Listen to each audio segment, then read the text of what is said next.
Hello friends, welcome on our channel NB academy. दोस्तों, ये class 12th के लिए आगे का वीडियो है। पिछली क्लासेस में हम पढ़ चुके हैं। क्लास 12th में हमने कुलाम्ब्स लॉ के बारे में पढ़ रखा है, वैद्युतशीलता के बारे में पढ़ रखा है और आज हम बात करने वाले हैं अपने आगे के टॉपिक्स के बारे में। वो है हमारे आगे के टॉपिक्स हमारे वैद्युत क्षेत्र। हम वैद्युत बल रेखाओं के बारे में पढ़ने वाले हैं, वैद्युत क्षेत्र के बारे में पढ़ने वाले हैं, इंटेंसिटी पढ़ने वाले हैं यानी वैद्युत क्षेत्र की तीव्रता या फिर वैद्युत क्षेत्र किसी बिंदु आवेश के कारण कितना होता है वो सब पढ़ने वाले हैं। तो चलिए शुरू करते हैं।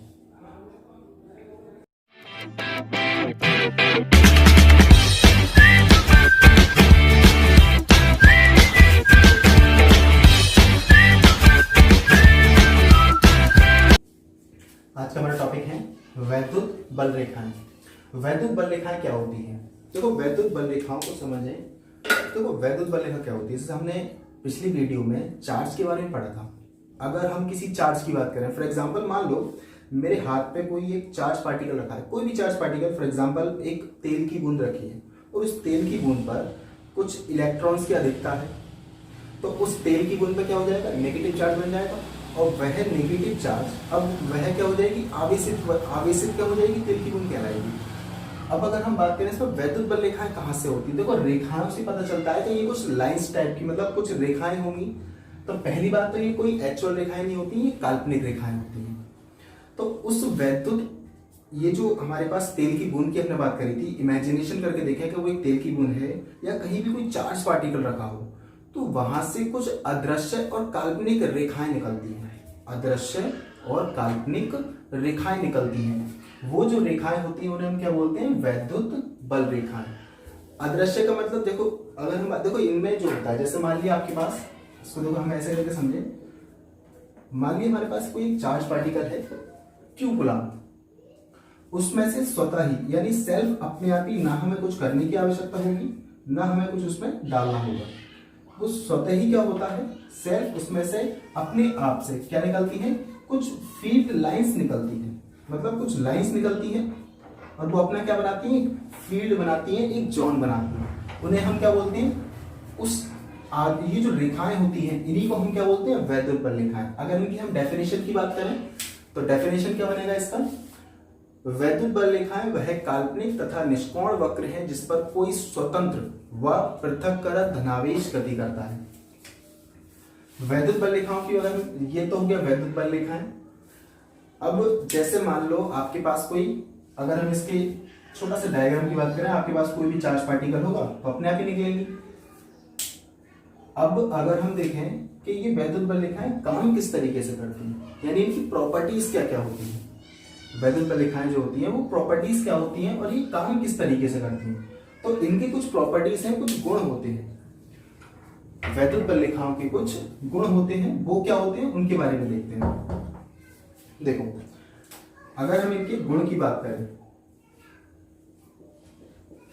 यानी इनकी प्रॉपर्टीज, तो इनके गुण क्या होते हैं?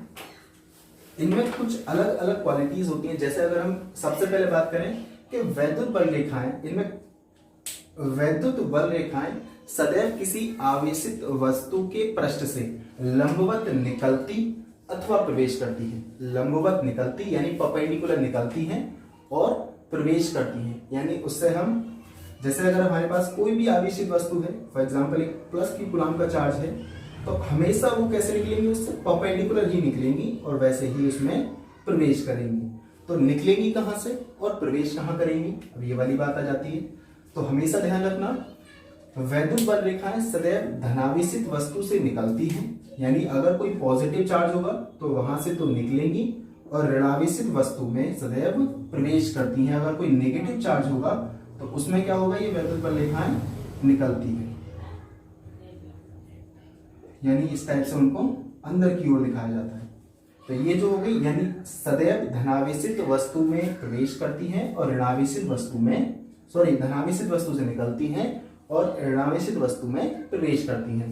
तो पहली प्रॉपर्टीज इनकी हो गई कि वैद्युत बल रेखाएं सदैव किसी आवेशित वस्तु के पृष्ठ के लंबवत निकलती अथवा प्रवेश करती हैं और हमेशा ये धनावेशित वस्तु से निकलती हैं और ऋणावेशित वस्तु में प्रवेश करती हैं। इनकी दूसरी प्रॉपर्टीज की बात करें, ये तो होगी इनकी पहली प्रॉपर्टीज। दूसरी की बात करें इसमें देखो प्रॉपर्टीज नंबर 2, देखो वैद्युत बल रेखाएं, अगर हम किसी सिस्टम की बात करें, फॉर एग्जांपल देखो अगर चार्ज जो हो बिल्कुल फ्रीडम हो, चार्ज अगर बिल्कुल इस टाइप से हो कि वो अकेला चार्ज है, उसका कोई दूसरा नेगेटिव चार्ज आसपास नहीं है, जैसे तो उसमें से मान लिया कहीं से भी वैद्युत बल रेखाएं जाएंगी इसमें से निकल के, कहीं भी जाए वो इसका मतलब नहीं रखता ये कहीं भी जाएंगी, लेकिन यहां से निकलेंगी जरूर। लेकिन अगर ऐसा हो कि अगर कोई दो चार्ज एक सिस्टम बना रहे हो, यानी कोई निकाय बना रहे हो, यानी एक पॉजिटिव चार्ज है और दूसरा नेगेटिव चार्ज है, अगर कोई निकाय होता है यानी एक सिस्टम अगर बना लेंगे, तब हमेशा क्या होगा, देखो हमने पढ़ा है कि पॉजिटिव से निकलती है और नेगेटिव में एंटर करती है जाके, तो यहां से क्या हो जाएगा, जो वैद्युत बल रेखाएं पॉजिटिव चार्ज से निकलेंगी वही वैद्युत बल रेखाएं नेगेटिव चार्ज में जाके प्रवेश कर जाएंगी, अर्थात किसी निकाय में, दूसरी प्रॉपर्टीज इनकी होगी, किसी निकाय में वैद्युत बल रेखाएं सदैव धनावेश से निकलकर ऋणावेश में प्रवेश करती हैं। दूसरा इनका ये हो जाएगा, यहां से इस टाइप से जा रही होंगी और भी बहुत सारी निकलेंगी, यहां से इस टाइप से बहुत सारी आएंगी, इसमें यहां से इस टाइप से निकल रही होंगी, उसमें ये एंटर कर रही होंगी, और ये बहुत सारी होती हैं, ये बहुत घना क्षेत्र बना लेती है। मैंने तो ये बहुत दूर दिखाया ताकि आपस में मिल ना जाए, ये अपने आप में बहुत ज्यादा डेंस एरिया क्रिएट करती है अपने आसपास ही। तो अगर हम दूसरी प्रॉपर्टीज में पढ़ा कि कोई भी अगर वैद्युत क्षेत्र होगा, तो एक वैद्युत निकाय होगा कोई भी, तो वहां पे क्या होगा, धनावेश से निकलकर ऋणावेश में प्रवेश करती है। अगर तीसरी प्रॉपर्टी स्कीम की बात करें, देखो तीसरी प्रॉपर्टीज क्या होगी इनकी, वैद्युत बल रेखाएं कभी एक दूसरे को नहीं काटती हैं। क्यों नहीं काटती हैं, मतलब काटने का क्या मतलब होता है, वैद्युत बल रेखाएं कभी एक दूसरे को नहीं काटती। जैसे मान लिया हमारे पास कोई एक वैद्युत बल रेखा ये है, जैसे मान लो आपके पास वैद्युत बल रेखा, हमने कभी जो निकाय पढ़ा था, यहां से निकल रही है, तो ऐसा नहीं है दूसरी वाली काट के इसको यहां आ जाए, देखो यहाँ इनका कटिंग पॉइंट आ गया, ऐसा कभी नहीं हो सकता। वैद्युत बल रेखाएं कभी एक दूसरे को नहीं काटती हैं, ठीक है। क्यों नहीं काटती हैं, अब उसका भी देखो रीजन क्या होता है। देखो वैद्युत बल रेखाओं की प्रॉपर्टीज ये भी होती है कि वैद्युत बल रेखाओं के किसी बिंदु पर खींची गई स्पर्श रेखा, अगर हम इसकी लाइंस पर कोई टेंजेंट खींच देते हैं तो वो धनावेश की गति की दिशा को रिप्रेजेंट करती है, वो हमें बताती है कि धनावेश किस ओर गतिशील है। अब देखो यहाँ पर अगर ये इस बिंदु पर अगर हम वैद्युत क्षेत्र की तीव्रता की दिशा देखें या फिर इस धनावेश की गति की दिशा को देखें, तो क्या हो जाएगा, देखो दो डायरेक्शन हो सकती है, एक तो ये वाली डायरेक्शन और एक ये वाली डायरेक्शन, और एक वस्तु केवल एक ही दिशा में गति कर सकती है एक साथ, दो में तो कर नहीं सकती, यानी उसकी एक ही दिशा हो सकती है। तो इसलिए किसी भी बिंदु आवेश में कोई भी वैद्युत बल रेखा आपस में नहीं काटती। ये तो होगी इनकी प्रॉपर्टीज नंबर 3। और भी देखो, आपको पता है जैसे हमने पिछली वीडियोस में बात करी थी कि दो धनावेश जो होते हैं, एक पॉजिटिव चार्ज और एक पॉजिटिव चार्ज, कभी एक दूसरे के समीप नहीं आते, यानी एक दूसरे को दूर भागते हैं हमेशा। बताया था सेम जेंडर दो हमेशा दूर भागते हैं, तो वो सेम जेंडर वाली बात है, तो वो क्यों भागते हैं, ऐसा क्या होता है, उनमें से कौन से ऐसे सिम्टम्स निकलते हैं जो दूर भागते हैं। तो अगर हम चार्ज पार्टिकल की बात करें तो चार्ज पार्टिकल में से क्या होता है, देखो आपने अभी क्या पढ़ा कि पॉजिटिव चार्ज से हमेशा क्या होती है, ये जो इलेक्ट्रिक फील्ड लाइंस होती है, इलेक्ट्रिक लाइंस ऑफ फोर्स हैं, ये हमेशा क्या होती है, निकलती है। मान लिया इस वाले में से इस टाइप से निकल रही है, ये तो ठीक है, इस टाइप से निकल रही है और इसमें से भी निकल रही होंगी। अब आप खुद से देख के बताओ, क्या ये एक दूसरे के समीप आ सकते हैं, ये ऐसे करके निकल रहे हैं, इनका निकलने का रास्ता इधर की तरफ होगा। और दूसरा, ये हमेशा क्या होती है, अपनी लंबाई के अनुसार सुपड़ने का प्रयास करती है, ऐसे सामने सामने जाती नहीं, सामने कभी नहीं जा सकती, ये सदैव अपनी लंबाई के लंबवत क्या करती है, सुपड़ने का प्रयास करती है। सुपड़ने का प्रयास करेंगी तो वो उधर की तरफ जाएगी, वो उधर की तरफ। अब इन दोनों को एक साथ कितना भी आप मिलाने का प्रयास करेंगे तो सदैव क्या होंगे, एक दूसरे से दूरी भागेंगे। और दूसरा क्या होता है, देखो हमने सेकंड पॉइंट इसका क्या पढ़ा था, हमने ये भी पढ़ा था इसमें कि दो तो इसकी पांचवी चौथी प्रॉपर्टीज अभी पढ़ी थी हमने, पॉजिटिव पॉजिटिव वाली। अब इसकी पांचवी प्रॉपर्टीज है ये कि अगर एक पॉजिटिव चार्ज हो और एक नेगेटिव चार्ज हो, वो एक दूसरे को क्या करते हैं, रेपल, एक दूसरे को क्या करते हैं, आकर्षित करते हैं, अट्रैक्ट करते हैं एक दूसरे को। तो अब यहां से क्या होगा, वैद्युत बल रेखाएं निकलेंगी और वो एक दूसरे को क्या करेगा, इसको अट्रैक्ट करेगा, क्योंकि वैद्युत बल रेखाओं की प्रॉपर्टीज होती है कि वो पॉजिटिव से निकल के नेगेटिव में जाती है। तो जाहिर सी बात है ये अपने आप को, और हमेशा ये लंबाई के अनुदिश सिकुड़ने का प्रयास करती है, तो ये अपने आप सिकुड़ेगी तो एक दूसरे को क्या लाएंगी, नजदीक लेके आएंगी। और यहां से हम क्लियर कर सकते हैं कि पॉजिटिव ये अपने आप ही एक दूसरे को क्या करेंगे, खींचेंगी। क्यों? क्योंकि इनके बीच की जो ये जो होंगी इलेक्ट्रिक लाइंस ऑफ फोर्स, वो एक दूसरे को सिकुड़ने का प्रयास कर रही होंगी, इसी वजह से ये क्या होंगे, एक दूसरे के नजदीक आ जाएंगे। तो यहाँ पे इनकी बात करी हमने 5 प्रॉपर्टीज की कि ये क्या होती हैं और ये प्रॉपर्टीज इनकी किस तरीके से वर्क करती है, तो क्या क्या इनसे प्रॉपर्टीज हैं, कौन कौन से इसमें गुण रहते हैं। तो ये हो गई हमारी बात किसकी, इलेक्ट्रिक लाइंस ऑफ फोर्स। अब अगर हम बात करें अपनी सेकंड टॉपिक की, हमारा सेकंड टॉपिक है वैद्युत क्षेत्र। देखो हम आज बात कर रहे हैं इलेक्ट्रिक फील्ड की। इलेक्ट्रिक फील्ड क्या होता है, देखो अभी मैंने बताया था कि कोई भी अगर चार्ज पार्टिकल हो XYZ, चाहे वो नेगेटिव हो या फिर वो पॉजिटिव चार्ज पार्टिकल हो, उसमें से क्या निकलती है, कुछ वैद्युत बल रेखाएं निकलती हैं और वो काफी इस टाइप से निकलती है। ये वैद्युत बल रेखाएं से निकलती हैं कुछ।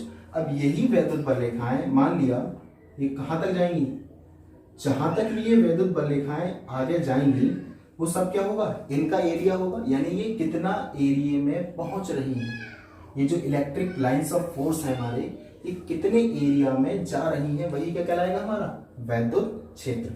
जैसे मान लिया कि इनका जो प्रभाव है वो कुछ इतने ही एरिया में रहता है, मतलब इतने एरिया में, ऐसा नहीं है केवल आसपास ही रहता है, ये बहुत दूर दूर तक इनका प्रभाव रहता है। तो इलेक्ट्रिक फील्ड की अगर हम बात करें तो कोई भी चार्ज पार्टिकल हो उसके आसपास हमें क्या देखने को मिलता है, इलेक्ट्रिक फील्ड।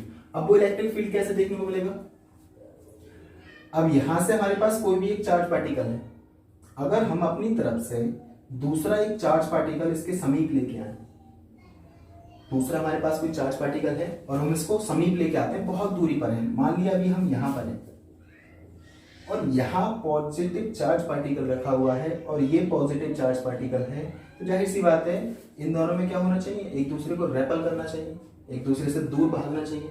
लेकिन इतनी दूर रखने पे ये दूर नहीं भागेंगे। जैसे हम बात करें ना, जैसे 2 मैग्नेट रख दो, आप एक यहाँ मैग्नेट रख लो और एक काफी दूर रख दो, मान लिया यहाँ आपने एक मैग्नेट रख दिया, तो क्या इतनी दूर मैग्नेट रखोगे तो वो क्या एक दूसरे को चिपका लेंगी, अगर छोटी मोटी मैग्नेट होंगी तो कभी नहीं चिपका पाएंगे। यानी कुछ हद तक जब तक उन्हें समीप ना लाया जाए, यानी उनके एक अराउंड एक ऐसा एरिया होता होगा कि जरूर उसी एरिया में आने के बाद वो दूसरी मैग्नेट से क्या करेगी, रिएक्ट करेंगी।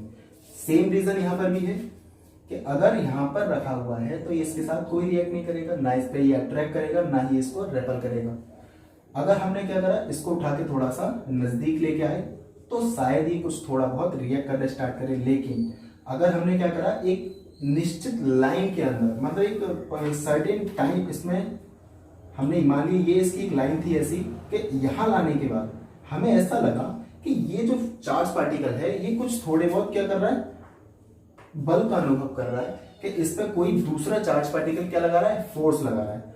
तो इसका मतलब यहां तक इसका क्या होगा, इलेक्ट्रिक फील्ड। यानी कि अगर हम वैद्युत क्षेत्र की बात करें तो इसकी डेफिनेशन अगर हम बात करें इसके अकॉर्डिंग, तो किसी आवेश अथवा आवेश समुदाय के चारों ओर का वह क्षेत्र जिसके, किसी आवेश अथवा आवेश समुदाय के चारों ओर का वह क्षेत्र जिसमें कोई अन्य आवेश यानी कोई अनदर चार्ज पार्टिकल आकर्षण अथवा प्रतिकर्षण बल का अनुभव करता है, क्या कहलाता है, वैद्युत क्षेत्र कहलाता है। मतलब इसके आसपास का एक ऐसा सर्टेन रीजन, एक ऐसा जोन होगा जहां पे अगर हम कोई दूसरा चार्ज पार्टिकल रखेंगे तो वो क्या करेगा, वो महसूस करेगा, किसके लिए, एक फोर्स को महसूस करेगा। और वही अगर वो फोर्स महसूस कर रहा है तो इसका मतलब वह जगह कौन सी होगी, इलेक्ट्रिक फील्ड होगी, वैद्युत क्षेत्र होगा। तो उस एरिया को हम बोलते हैं वैद्युत क्षेत्र।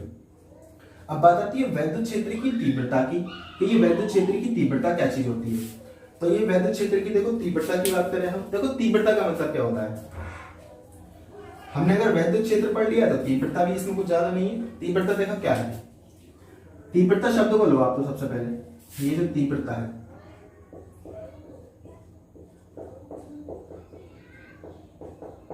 यानी इंटेंसिटी, ये क्या चीज होती है? देखो शब्द से इतना, अगर इसको शब्द को थोड़ा सा देखें, तीव्र, पावर, एक चीज से पता चलती है पावर टाइप की, तीव्र कितना है, कौन सी चीज, तीव्रता कितनी है इसकी, मतलब कितना ज्यादा स्ट्रॉन्ग है। कोई फील्ड है तो कितना ज्यादा स्ट्रॉन्ग फील्ड है, कितनी ज्यादा इसमें पावर है, तो वो चीज यहाँ पे हम देखते हैं खाली बस वैद्युत क्षेत्र की तीव्रता में, यानी इंटेंसिटी ऑफ इलेक्ट्रिक फील्ड। अब मान लो आपके पास एक पॉजिटिव चार्ज ये था और ये क्या कर रहा था, काफी दूर तक अपनी इलेक्ट्रिक लाइंस ऑफ फोर्स को भेज रहा था, इसने क्या करा, बहुत दूर तक ले गया ये। अब आप थोड़ा सा सोचो, जैसे ये निकल रही है तो ये जैसे जैसे ये नजदीक में होगा, यहाँ तो ये इलेक्ट्रिक लाइंस ऑफ फोर्स होंगी, वो बहुत ज्यादा कैसी होंगी, डेंस होंगी, यानी बहुत ज्यादा सघन होंगी, बहुत पास पास होंगी। और जैसे जैसे ये दूर जाती जाएंगी, देखो यहाँ का इनका बीच का डिस्टेंस देखा जाए और यहाँ आने के बाद इनके बीच का डिस्टेंस देखा जाए, तो जैसे जैसे ये दूर जाती जाएंगी, इनकी क्या हो जाएगी, बीच का डिस्टेंस क्या होता चला जाएगा, बढ़ता चला जाएगा। यानी आप खुद से सोचो कि एक पॉजिटिव चार्ज, मान लीजिए इस टाइप से वैद्युत ये निकल रही है, इसको यहाँ रखा जा रहा है, ये कैसे निकल गई, ये कैसे निकल गई, और भी बहुत सारी निकल रही होंगी, इसको हमने यहाँ रखा, तो इस पे फोर्स का तो ये क्या करेगा, फोर्स तो अपने आप में लगेगा इस पे, क्योंकि यहाँ तक क्या जा रही है, वैद्युत बल रेखाएं जा रही हैं, इलेक्ट्रिक लाइंस ऑफ फोर्स यहाँ तक पहुंच रही हैं। लेकिन जैसे जैसे आप इसको नजदीक लाएंगे, आप इसको नजदीक लेके आएंगे, तो इसमें क्या लगेगा, ये ऐसा महसूस करेगा ये कि इसमें फोर्स का मान, फोर्स की जो वैल्यू है वो क्या हो रही है, बढ़ रही है बार बार। जैसे जैसे इसको, अब यहाँ पे क्यों बढ़ रही है वो वैल्यू, क्योंकि जैसे जैसे ये दूर होते हैं, हम किसी चार्ज पार्टिकल से दूर जाते हैं तो इलेक्ट्रिक लाइंस ऑफ फोर्स आपस में बहुत बहुत दूरी बना लेते हैं, तो वहां पर इनका प्रभाव होता है वो क्या हो जाता है, कम। और जैसे जैसे हम पास आते हैं किसी चार्ज पार्टिकल की, तो वहां ये कैसी होती है, बहुत ज्यादा डेंस होती है। तो इस रीजन में अगर देखा जाए, तो इस रीजन में अगर हम इस चार्ज पार्टिकल को उठा कर रख देंगे, तो ये बहुत बहुत ज्यादा फोर्स का क्या करेगा, अनुभव करेगा। तो ये बहुत ज्यादा फोर्स का अनुभव करेगा, तो हमें ऐसा लगेगा कि यहाँ पे इसकी इंटेंसिटी क्या है, यानी यहाँ पे ये कुछ ज्यादा तीव्र है, यहाँ पे कुछ कम तीव्र है।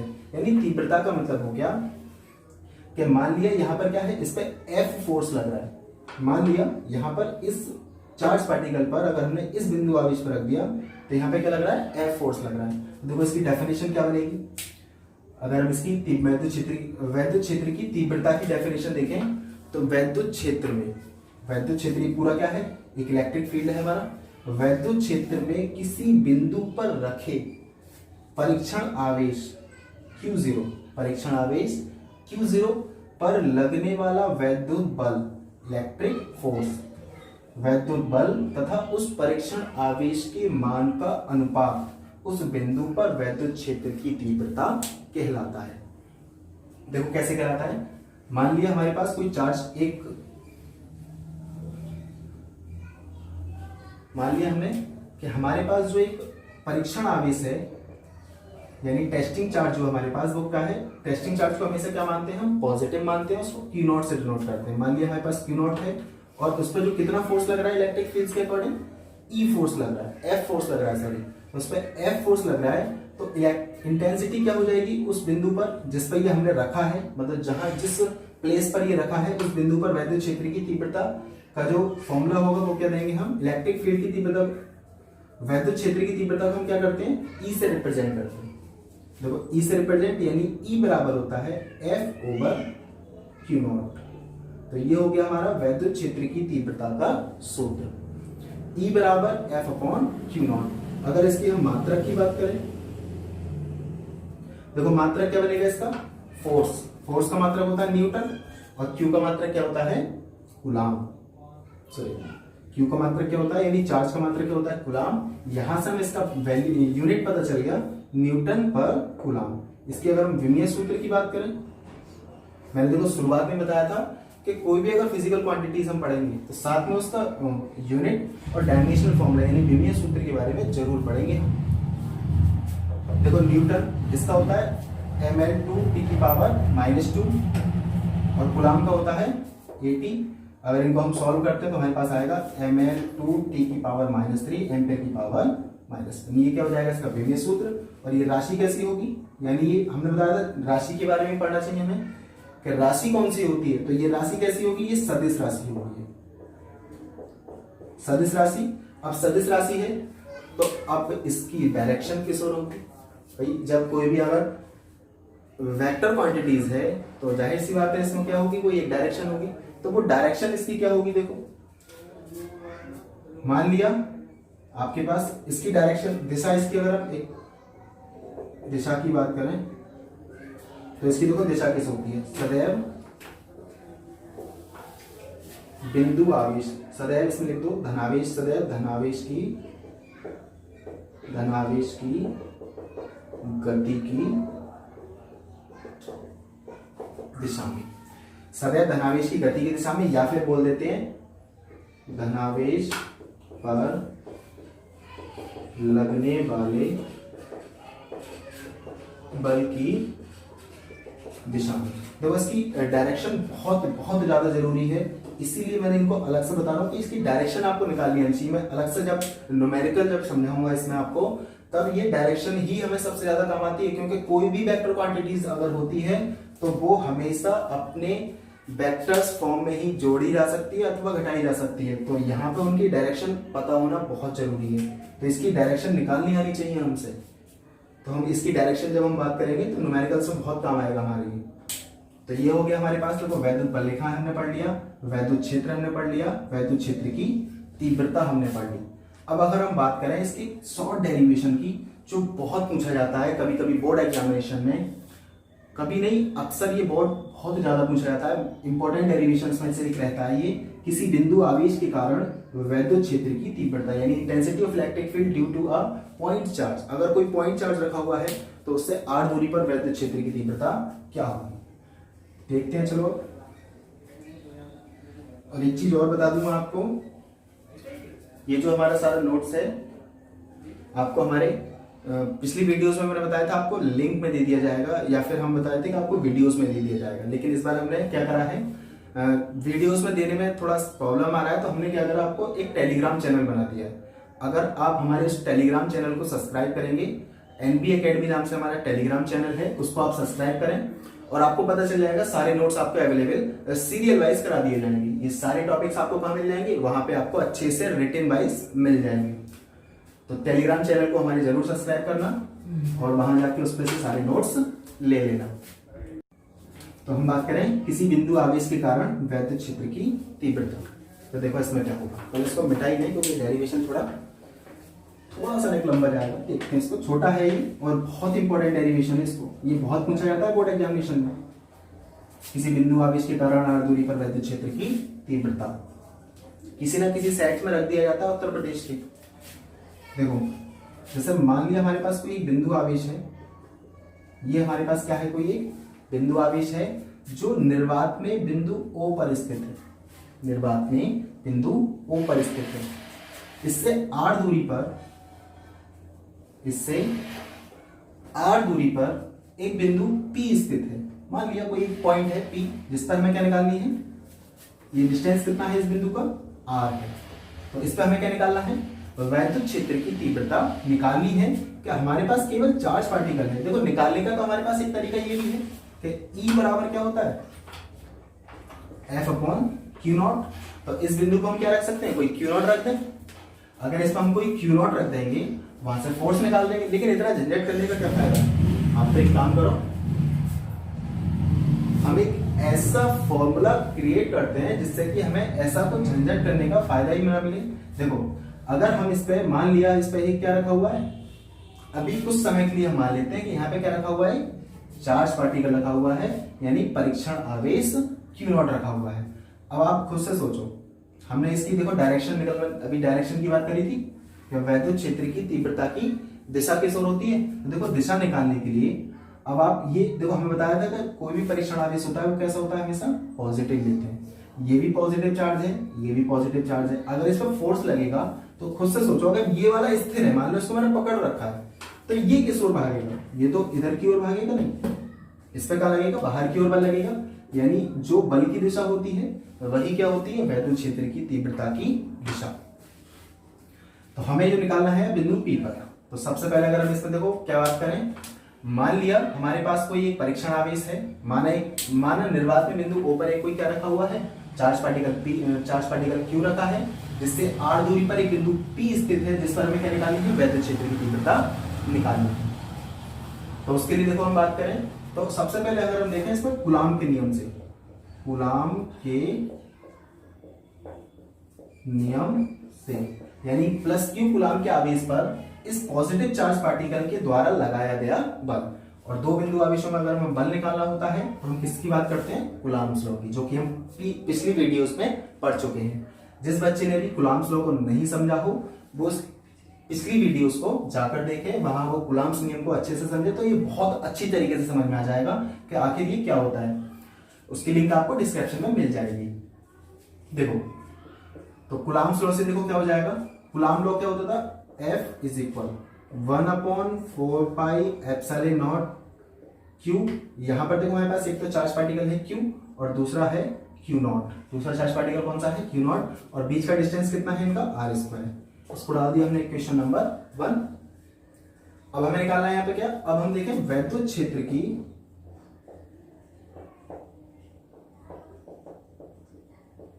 तीव्रता की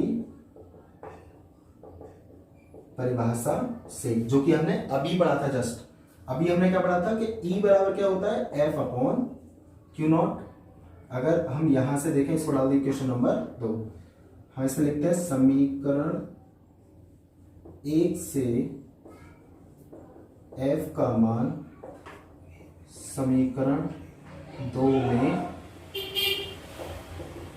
रखने पर, समीकरण 2 में आप देखो पुट कर दो इसमें, तो E बराबर हो जाएगा आपके पास 1/4πε0 Q0 ओवर r²। और देखो अपॉन में इसकी क्या था, Q0, इस Q0 से क्या हो जाएगा, Q0 कैंसिल हो जाएगा, तो आपके पास आ गया E बराबर 1/4πε0 Q ओवर r²। ये क्या हो गया हमारे पास, किसी बिंदु आवेश के कारण r दूरी पर वैद्युत क्षेत्र की तीव्रता का सूत्र। यही सूत्र देखो आपको कहां कहां काम आएगा, एक तो इसका डेरिवेशन ये पूछा जाता है, इसकी थोड़ी सी लैंग्वेज आपको लिखनी पड़ेगी यहाँ पर, कि माना एक बिंदु आवेश है जिससे r दूरी पर एक बिंदु P स्थित है, जिस पर हमें वैद्युत क्षेत्र की तीव्रता निकालनी है। यहाँ पर एक बिंदु पर परीक्षण आवेश रखा है और इस परीक्षण आवेश पर लगने वाला बल। फिर आप ये शुरू कर देंगे यहाँ से अच्छे से, इसको आप अच्छे से नोट कर लेंगे, यहाँ से यहाँ तक ले आएंगे, ये आपका डेरिवेशन क्या हो गया, कंप्लीट। यहाँ आने के बाद या फिर इसको वेक्टर फॉर्म में लिखना चाहते हैं तो इसको वेक्टर फॉर्म में लिख सकते हैं, वेक्टर E बराबर 1/4πε0 Q ओवर r², और साथ में हम क्या लगाएंगे इसमें, यूनिट वेक्टर r, जो कि इसकी E की डायरेक्शन को रिप्रेजेंट करेगा। ये हो गया हमारा डेरिवेशन। तो देखो आज की इस वीडियोस में हमने क्या पढ़ा, आज हमने इस वीडियोस में देखो क्या पढ़ा था, हमने इसमें इलेक्ट्रिक लाइन्स ऑफ फोर्स पढ़ी थी, वैद्युत बल रेखाएं पढ़ी, वैद्युत क्षेत्र पढ़ा, वैद्युत क्षेत्र की तीव्रता के बारे में पढ़ा, यानी इंटेंसिटी ऑफ इलेक्ट्रिक फील्ड, और इस शॉर्ट डेरिवेशन की हमने बात करी। आपको ये वीडियो पसंद आया हो, इन टॉपिक से रिलेटेड आपको कोई भी बात समझ में नहीं आई हो, या इन टॉपिक से रिलेटेड कोई भी बात आप अनदर पूछना चाहते हो, तो प्लीज आप हमें कमेंट सेक्शन में बताएं, हम उसका जवाब आपको जरूर देंगे। और अगर आपको ये वीडियो पसंद आई हो तो प्लीज हमारे चैनल को सब्सक्राइब करें और वीडियोस को लाइक करें। Thank you.